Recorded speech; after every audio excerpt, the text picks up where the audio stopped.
What are Americans really good at when they're sitting at home with nothing to do, can't leave, and have extra money coming Amazon. in? Exactly. Hey guys, welcome back to another episode of Shifting Gears. My name's Greyson Harris. That's Carson Sharp over there. How's it going?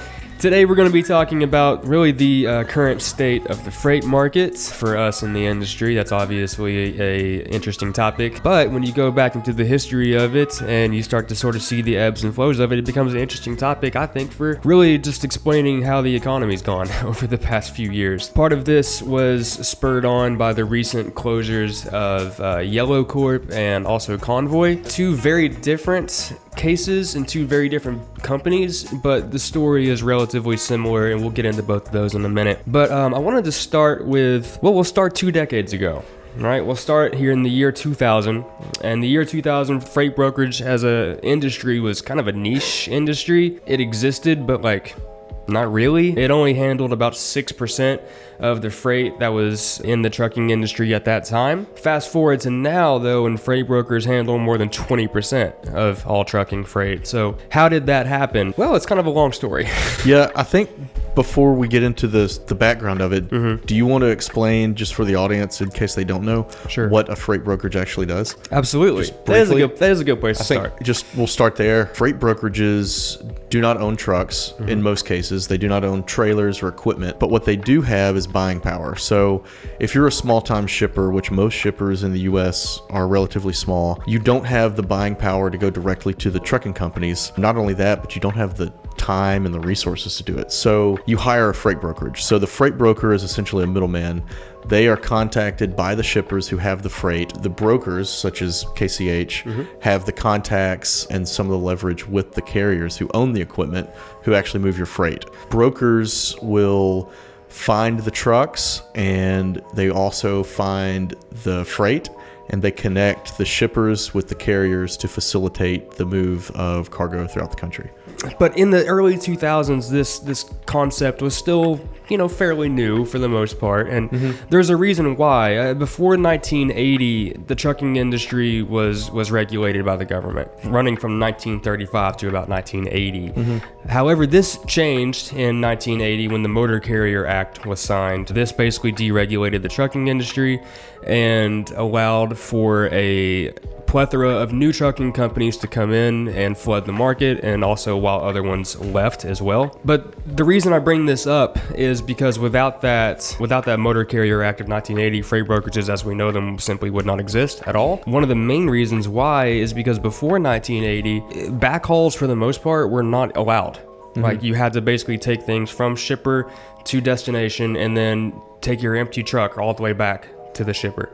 So you can see how this is not super efficient for shippers and trucking companies and whatnot. So once that happened, you started seeing some freight brokerages pop up, but very slowly. Like, they really didn't become a thing for a while. One of the first actual successful ones was called American Backhaulers. They were founded in 1981 and then eventually bought by C.H. Robinson in 1999. But even then, the freight brokerages, the freight they were getting wasn't really all that great. Like, for the most part, it was last minute stuff that shippers couldn't find a carrier for, or it was cheap stuff that carriers didn't really want to bother themselves with. Fast forward to now, though, and that's not really the case. Now freight brokers get some of the top priority freight and the top priority shipments. And how exactly did that happen? Well, it was definitely fast forwarded by the pandemic. The trucking industry as a whole was doing just fine, obviously, I guess, up until 2020, but then obviously it got thrown on its head a little bit. But out of that came probably the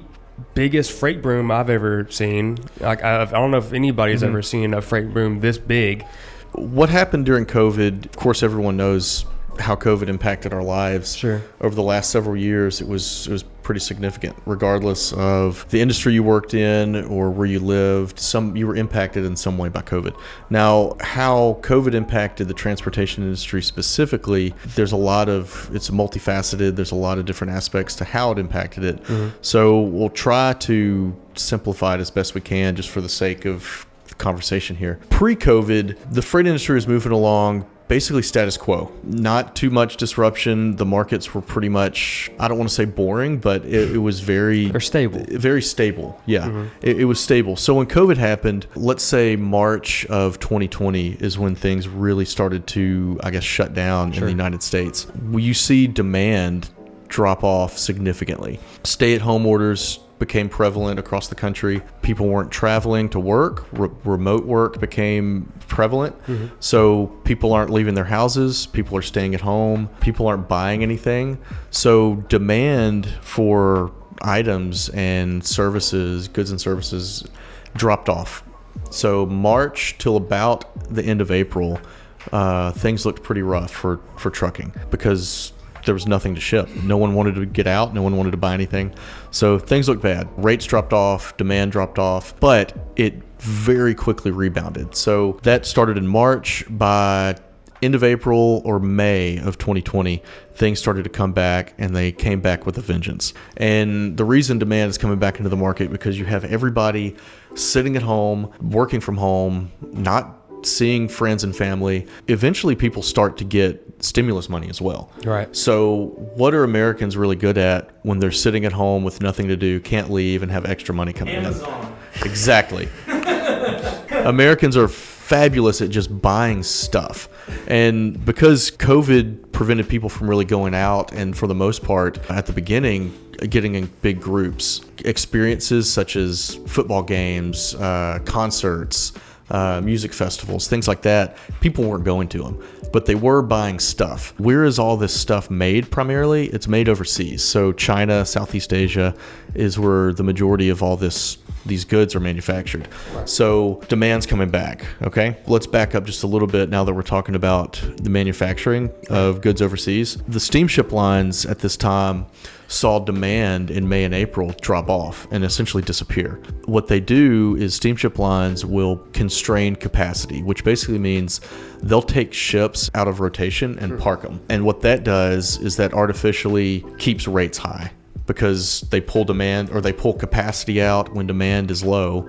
So it offsets the low demand with lower capacity, keeps rates high. Right. All right. Now we're back in May. Demand is starting to come back. The capacity is gone, but demand is coming back. And these big steamships, it's not like you've had your car parked in your garage for a week and haven't used it. You can't just get in it, start it up, and go. Fire it back There's up. a lot of things that have to be done to bring these ships back into commission. They usually have to be staffed like almost 24 hours a day. Yeah, For the most part, and- especially the super large ones have to be taken care of just to stay operational. Yeah, just to stay operational, there's a lot of maintenance that has to be done to bring them back into operation. You have capacity removed from the market, and you have demand increasing. What this did is it caused container rates from China specifically to quadruple. Pre-COVID, you could bring a container to the U.S. East Coast for roughly $4,000 a container. Again, that's rough. At least in my experience, that's about what we were paying. Yeah, you've got more overseas experience when it comes to shipping than I do, so Yeah. I'll take your word for it. Yeah, so I worked for a small importer in East Tennessee for about 3 years prior to coming to KCH. So a lot of what I'm saying is real world experience. It's not just speculation in this sense, but we saw container rates quadruple. So we were paying about $4,000 a container prior to the COVID pandemic, and when COVID hit, we were paying upwards of $20,000 per container to move a 40-foot container from mainland China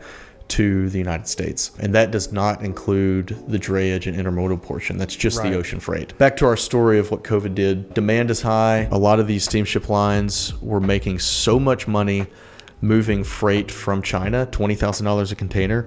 They were discouraging shippers to book their containers inland. Prior to COVID, you could book your container port to door, meaning you could make a booking from the port overseas to your door at the destination, and the container would come all the way. Now, during COVID, because they were making so much money importing containers from China, they wanted to get that container from the foreign port to the U.S. port and send it back overseas as quickly as possible so that they could make that $20,000 on the return trip to the United States. Rates from the United States to Asia Pacific were relatively low. We used to joke that the biggest export from the US to China during COVID was air, because they were essentially sending empty containers back overseas so we could load them and get them back to the US with freight. $20,000 to get the container just to the US port. and then we would have to, in most cases, transload it or strip out the freight and load it into a van and then deliver it to our warehouse. So there was a lot of moving parts that added a lot of effort and a lot of cost to the transportation journey, which was what led to the backup at the port, particularly the Los Angeles port, which is all over the news, is all of this snowballs. So we start overseas and all this demand, high demand of freight is coming into the US, and it comes to these just several ports. Typically, Los Angeles is a big port for trans-Pacific cargo to the US. So all these ships are coming into the Los Angeles port. The demand is high, but the infrastructure at the Los Angeles port, they really can't scale it up quickly enough to meet this increased demand. As ships continue to stack up, the stevedores at the port can't handle the cargo. They can't unload it fast enough. In addition to this, a lot of these guys are getting sick with COVID and having to take time off work to get better. So their staff is decreased, their workload is increased, and that essentially is what led to the backlog at the ports. Now, we can talk about the story of what happened all day long, but I think what's more interesting to some people would be, what are things doing now, right? So from 2020, we'll call the COVID years 2020 till about 2022. 2022, yeah, we'll call it 2 years. Yeah, about 2, maybe 3 years. So 2020 to 2022 is what we'll say. During that time, we see what I would like to call a bubble in the freight industry.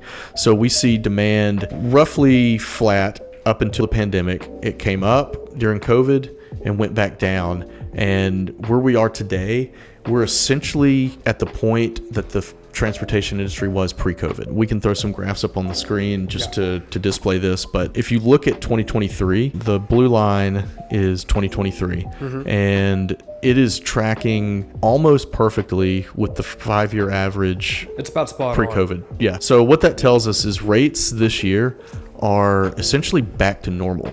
So whenever you hear people speaking of this freight recession that we're in, the market's bad, that we're in a recession, well, it's all relative, right? We're maybe in a recession compared to what the market was 2 years ago, but in the grand scheme of things, I would not call it a recession. I would call this a correction. Yeah. We're getting away from this bubble, this artificial environment within the transportation industry caused by COVID that inflated rates, inflated demand, and things are starting to get back to normal now. And we're getting back on par with where things have been pre-COVID, 10 years pre-COVID, even further back. And I think that's very important to try to change the narrative from calling it a recession or a depression and to call it more of a correction. Well, as the demand went up, you started to sort of see this bubble form that you were talking about, especially with trucking companies. One of the biggest signs that you could tell that this era in time was going to be big for transportation was just to see how many trucking companies flooded the market to take advantage of this high demand and how high the rates were and how well paying everything was. We got some numbers here. We're going to be referencing a couple different articles here from Craig Fuller. He's a CEO over at FreightWaves. He did a real good job covering basically the rise of the freight brokerages and then what's going on with Convoy and everything else. Part of his article here says, so going back to the U.S. Trucking companies, the capacity basically exploded during that time. The number of trucking companies in the market grew by 28% from 2019 to 2022, and nearly all of those trucking companies were small and they were drawn into the market by pandemic-induced high rates. The U.S. Department of Transportation shows that of the roughly 531,000 carriers that are in operation, 99,000 operate 100 or fewer trucks, and almost 97% of them have fewer than 10. The grand majority of these are owner-operator or very small operations that were just taking advantage of a market that was ripe for exploitation. From 2010 until August of 2020, the trucking industry added an average of 199 new trucking fleets per week. Contrast that with August 2020 to September of 2022, the number of new trucking fleets exploded by an average of 1,124 new fleets per week. So that's 1,000 more trucking fleets being added to the U.S. each and every week, more than the average before COVID. Then it came back down to earth. From September 22 until now, we're back down to about 435 fleets per week. So what we're seeing is, and this goes to your point of making sure that we don't call it a recession of some kind. I try to refrain from calling it that because it makes it seem as though that the market is bad, and the market is not bad. We got so accustomed over the last 2 years of unbelievably high rates, an amazing opportunity for new carriers and freight brokerages to pop up out of the woodworks to make money in this market. Now, as you mentioned with the graph that we showed earlier, it's just back to where it was before. We can't look at the freight industry, or we can't look at where we are now in relative short terms, because if you look at it in short terms, you will see that recession. But if you look at it again, as we've already stated, on the long term, all COVID was a quick blip in the industry, and now we're getting back to where we should be, which is where we have been for years previously. Exactly. Even with all of these graphs here that I'm looking at, every single one of these 2023 lines that I can see, they line up pretty much perfectly with the 5-year average pre-COVID. So it just kind of hammers home that point that we're hitting a normalization. You're starting to see now, and as you mentioned earlier, with certain brokerages that are now leaving the market or being forced out of the market in some cases, the net number of new fleets is slowly decreasing this year. Right. One indicator of that is orders for Class 8 trucks. So if we look at the orders for Class 8 trucks in 2023, the actual line, it's, like most lines on graphs are, kind of sporadic. But if you look at the linear, it's a clear downward trend. So what that means is this year to date, there are fewer new Class 8 trucks being manufactured to meet the demand from trucking companies. And that's just an indicator that we can use that tells us, hey, there's less people potentially getting into the industry. Potentially there's more people leaving the industry, which we can look at other indicators of that within the industry as well. So now that we're seeing the demand and the market and everything else sort of come back down to normal, how can some of the shippers, carriers, freight brokerages, anybody that has, I don't want to say only popped up in the last couple years or so, but has, maybe gotten used to what the last couple years has been, possibly outgrew their actual performance, which is what you're seeing with a lot of freight brokerages and a lot of other trucking companies right now. How can people in this industry basically protect themselves and prepare for what the next 5-10 years of the market is going to be, assuming, of course, that it stays relatively normal,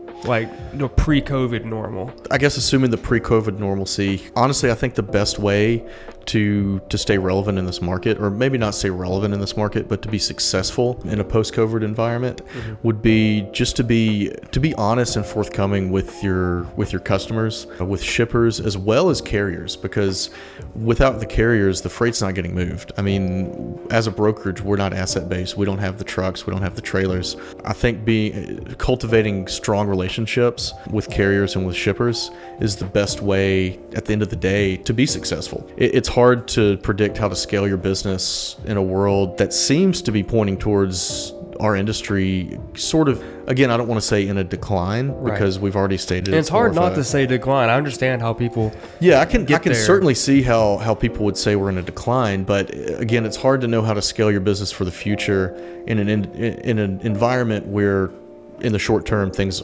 are in a decline, for lack of a better word. And by nature, it's a somewhat volatile industry anyway. Yeah, it's a volatile based, so it's going to be volatile in a way. Yeah, it's a volatile industry. There's a lot of things that can cause disruption, and you just have to be flexible. One thing that we learned shipping during COVID, and I think it can be applied to, again, I was an importer during COVID. One of the things we learned during that time is you can't get comfortable with what you've been doing, because if you don't adapt to the changing environment, you're going to fail, essentially. As simple as that. So you have to be willing to shift and make adjustments that suit the current environment. You can't just keep doing it a certain way because, well, this is the way we've always done it. I can't stand it when I hear that, because just because you've always done it this way doesn't mean it's going to be the best way to do things. It's my least favorite thing. Yeah.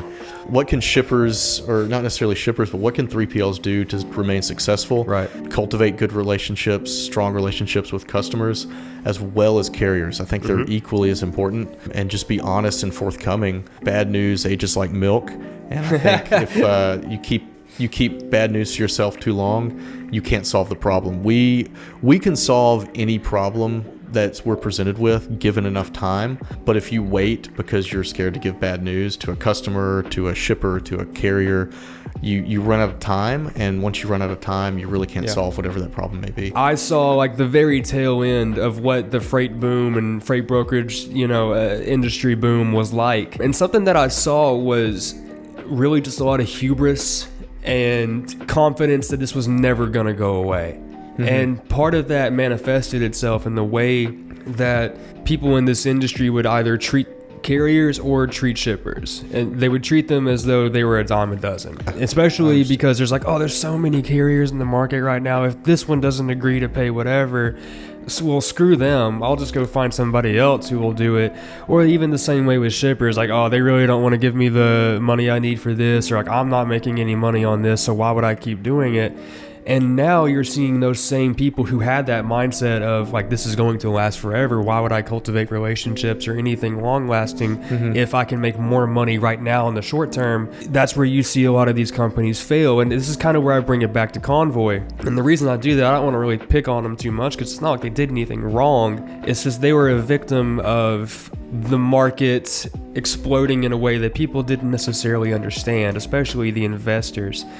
Convoy was supposed to be a industry disruptor. They, before really anybody else was flaunting their, tech assets and data and things that all freight brokerages now throw at you like they're buzzwords. Convoy was one of the first ones to really do it, and it caught the attention of a lot of venture capitalists, especially tech investors, who heard the word tech and thought this would be great. Let's do this. The North American trucking industry is such a wild, wild west thing. If we can add some tech to it and some money, we can take over the world. Let's go. And for years, we all kind of thought, oh crap, they might take over the world. Convoy was making a lot of money. They had significant investments from legitimately powerful people. We're talking about Jeff Bezos, Bill Gates, I think Bono from YouTube. Bono, really? I like how Jeff Bezos is just getting money full circle. Yeah, exactly. It's COVID, order it, and then I'll ship it. Well. Exactly. Yeah. Playing both ends. Exactly. You're playing both sides. You're playing both sides. And so what ended up happening is Convoy became valued grossly over what they were actually able to provide. Now, they were doing fine. The first few years or so, they were doing good. They were able to, book some pretty good lanes and be profitable. Let's just throw some math at you, yeah? At Convoy's last round of funding, the company was valued at $3.8 billion. Okay, that's April of 2022. Not that long ago in the grand scheme of things. And it was generating about $800 million in gross revenue at the time. At 17% margins, if they're generating $800 million in gross revenue, that means it would be about $136 million in net revenue, okay? Now, the company, again, remember this, was valued at $3.8 billion. Usually when firms are investing in companies like this, they think about it this way. Usually they will sell in the range of 2 to 3 times what their net revenue is, okay? This would imply that Convoy should be valued at around $272 million to $400 million. They were valued at $3.8 billion. So they were significantly overvalued. Significantly that's overvalued. Almost, is that almost 10 times overvalued? 10 times. Roughly? It was valued at 10 times more than what it should have been. So literally, they were killed by overfunding. I'm sure this has happened on smaller scales, but this was one of the biggest instances of it, and it showed, I think, I don't want to say ignorance, but maybe the blissful optimism of what the industry was supposed to be from 2020 to 2022, where they legitimately think, again, these investors were treating it sort of like a tech company. They weren't treating it like a trucking company that has a volatile market that's commodity based that will come back down to earth at some point. Yeah, you could almost, that overvalued, it almost plays perfectly into what we were discussing earlier with how COVID inflated the industry. Say you hypothetically, and again, this is speculation, had Convoy been valued pre-COVID, say 2018, 2019, they may not have been overvalued due to the nature of the industry at that time. They had this valuation even before COVID, actually. In November of 2019, the company was valued at $2.75 billion. So they were still doing just fine. Yeah. But, even though they were valued highly before COVID, doesn't mean that they made good decisions during, because, well, what happened during COVID when the capacity was super tight, Convoy went ahead and decided to lease about 4,000 trailers that were a part of its drop and hook program. That has since been a horrible decision. It's been basically just holding them down a big old money pit that they were not able to do much with. When the freight market collapsed, they had plenty of equity. That wasn't really the problem, but they had borrowed so much money from like banks and other financial institutions. This is including a $150 million line of credit from JP Morgan and a $100 million line of credit from Hercules Capital. So there was basically no flexibility in its capital structure at all to find alternatives. So towards the end of their life, like it's a living thing. Yeah. Towards the end of the company's existence, the owners and people tried to find a buyer for Convoy, but again, being valued that much and having those assets with the drop and hook trailer and all the tech assets and everything, no one wanted to buy it. Yeah, no one or was who gonna buy it. who had the capital to afford to buy it at that time? Probably Jeff Bezos, who already invested in it. Yeah. Right? So that's kind of where we sit now. Now in 2023, a lot of freight brokerages and carriers and other logistics companies, shippers, whatever, if they didn't plan correctly, they're picking up the pieces. A lot of companies basically outscaled what they were going to be able to perform down the line. A lot of overestimation on what this market was going to be and how long it was going to last. And well, basically, as we've said, you can call it a freight recession if you want, but it really is, when you look at the numbers, just a regression back to the mean, just to get us back to normal. Yeah. And now it's all about just scaling your supply chain appropriately and having a bit more foresight. One thing COVID did that a lot of people may not realize is COVID exposed a lot of vulnerabilities and weak points in our supply chain, both domestically and internationally. I mean, there's really not a whole lot of alternatives between,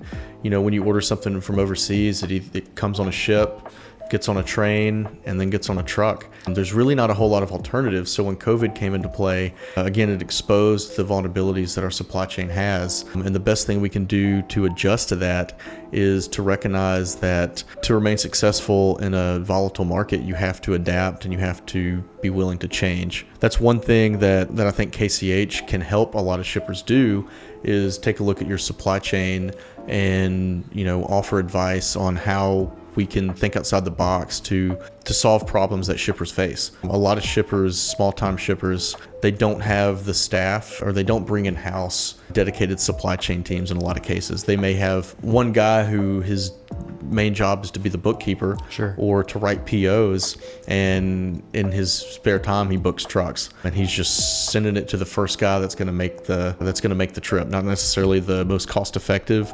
or the one that best suits their needs. Cheapest is not always best. What we can do is take a look at the supply chain, and we do have the resources and the time to apply these outside of the box ideas that small shippers may not be able to. Exactly. I mean, you as a shipper, you have some experience with this. There's so much on your mind at any given time that it can be pretty easy for the supply chain aspect of it to fly underneath the radar a little bit. And sometimes you just think as a shipper, this is good enough. Let's just get it out. I've got so much other stuff right now. It's good enough. Working is one thing. Working well is a totally different thing. One thing that I've noticed as a supply chain professional throughout my career is most people don't care or don't know about supply chain until it goes wrong, and then they know all about it, or you hear about it.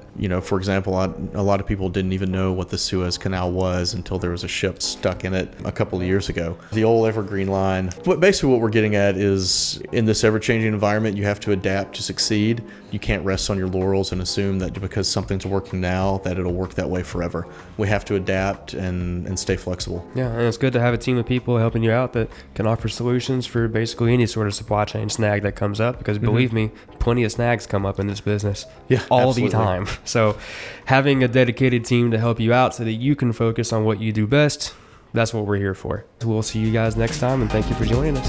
Thanks.